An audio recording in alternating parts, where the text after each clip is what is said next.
Bagian kiri bawah. Kanan, Dek. Astagfirullahaladzim. Kanan. Netral. Netral.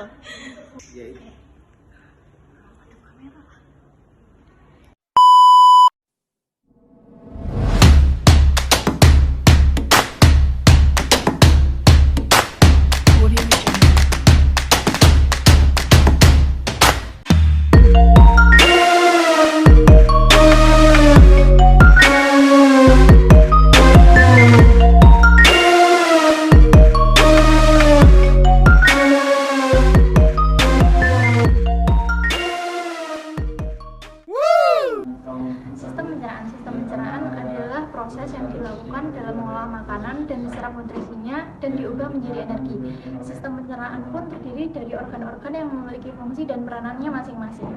Kira-kira ada apa sih di dalam proses sistem pencernaan itu? Saya di sini akan menyebutkan organ pencernaan. Yang pertama ada mulut, yang kedua ada kerongkongan, yang ketiga ada lambung, yang keempat ada pankreas, yang kelima ada kantong empedu, yang keenam ada usus halus, yang ketujuh ada usus besar. Dan selanjutnya akan dijelaskan oleh teman-teman saya. Proses pencernaan dimulai di dalam mulut. Proses pencernaan dalam mulut ini terdapat dua proses, yaitu proses pencernaan secara mekanik oleh gigi dan proses pencernaan secara kimiawi oleh amilase. Gigi memotong makanan menjadi potongan-potongan kecil. Potongan-potongan kecil tersebut dibasahi oleh air ludah atau disebut dengan saliva. Saliva ini akan memecah karbohidrat dengan salah satu enzim di dalam pencernaan ini, yaitu amilase. Hasil dari pencernaan ini disebut dengan bolus. Bolus akan didorong lidah ke dalam esofagus. Sementara itu di bagian luar lidah terdapat papila atau tonjolan kecil yang berfungsi sebagai mengenali rasa.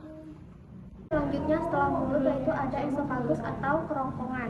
Pencernaan ini yang menghubungkan antara mulut dengan lambung. Pencernaan ini yang meneruskan makanan yang telah dikunyah dari mulut menuju ke lambung. Otot-otot yang meneruskan makanan dengan cara gerakan peristaltik. Gerakan ini adalah gerakan kumpulan gerakan kontraksi dan relaksasi yang menimbulkan gelombang sehingga makanan dapat didorong terus menuju ke lambung. Selanjutnya lambung. Lambung adalah organ berbentuk bagian J yang terletak antara esofagus dan usus halus yang terletak di bagian perut bagian atas. Fungsi utama lambung ada 3. Yang pertama yaitu menyimpan makanan dan cairan yang tertelan. Kedua, mencampur makanan dan cairan pencernaan yang telah diproduksinya. Yang ketiga perlahan-lahan mengosongkan isinya ke dalam usus kecil. Enzim yang fungsinya memecah protein menjadi peptid. Kedua, asam laurida, asam yang berfungsi untuk membunuh kuman dan bakteri pada makanan serta mengaktifkan pepsinogen menjadi pepsin. Dari lambung, proses pencernaan akan dilanjutkan ke usus halus. Nah, usus halus sendiri itu terbagi menjadi 3 bagian, yaitu yang pertama, ada bagian duodenum. Bagian duodenum ini biasa disebut juga dengan usus 12 jari. Lalu yang kedua, ada bagian yeyunum atau usus kosong, dan yang ketiga itu ada bagian ileum atau usus penyerapan.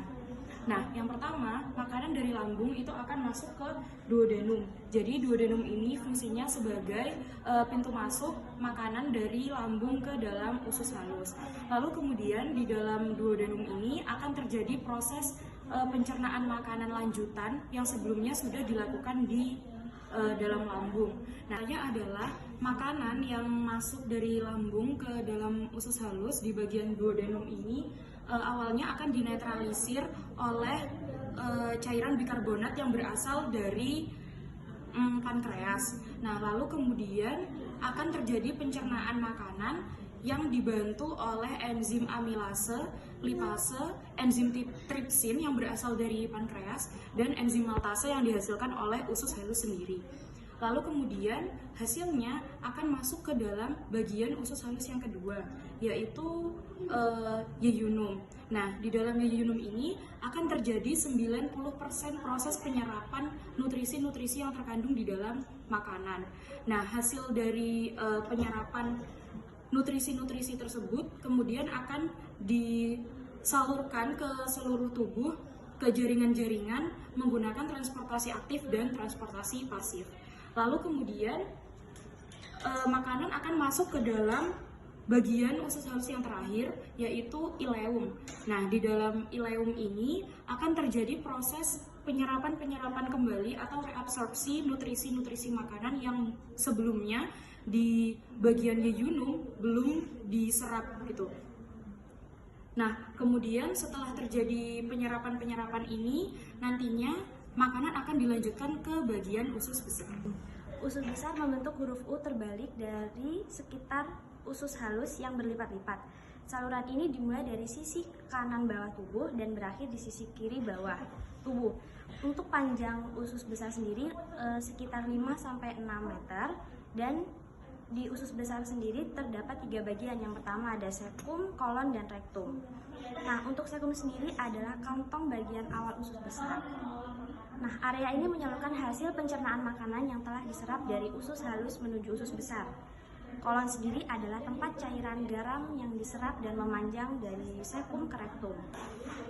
Fungsi utama usus besar yaitu membuang air dan mineral elektrolit dari ampas makanan yang tidak tercerna, lalu membentuk limbah padat yang dapat dikeluarkan Dari usus besar, kemudian akan dilanjutkan di rektum dan anus. Sisa isi usus besar yang telah menjadi feses kemudian dilanjutkan ke arah rektum. Dan rektum sendiri adalah bagian usus besar yang fungsinya untuk menampung feses sementara sebelum dialirkan ke anus. Rektum, ketika rektum sudah mulai penuh, maka otot-otot di sekelilingnya akan terangsang dan mengeluarkan feses melalui anus. Anus sendiri adalah bagian terakhir dari sistem pencernaan manusia yang fungsinya adalah sebagai tempat membuang feses. Yang selanjutnya itu ada hati. Hati terletak tepat di bawah diafragma di sisi kanan atas tubuh yang mempunyai peran yang penting. Organ ini berperan dalam produksi cairan empedu yang bertugas membantu proses pencernaan makanan. Hati ini juga menyimpan energi untuk tubuh dalam bentuk glikogen dan memudahnya menjadi glukosa ketika glukosa adalah rendah. Pankreas adalah organ yang menghasilkan enzim. Enzim yang dihasilkan pankreas ada 3. Yang pertama ada enzim tripsin dan kimotripsin, itu untuk mencerna protein. Yang kedua ada enzim amilase untuk pencernaan karbohidrat, dan yang ketiga ada enzim lipase untuk memecah lemak. Selain untuk menghasilkan enzim, pankreas juga membantu sistem pencernaan untuk membantu hormon. Kantung empedu merupakan penghasil cairan empedu yang peranannya sangat penting dalam sistem pencernaan manusia, yaitu memecah lemak menjadi asam lemak.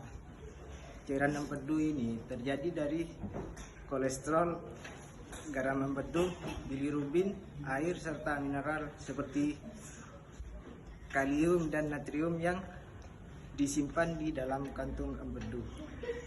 Empedu memiliki 3 fungsi utama, yaitu membantu memecah lemak menjadi bentuk yang dapat diserap oleh tubuh. Kedua, membantu menyerap vitamin yang larut dalam lemak. Dan ketiga, membantu menghilangkan racun dan sisa metabolisme termasuk bilirubin dan kolesterol.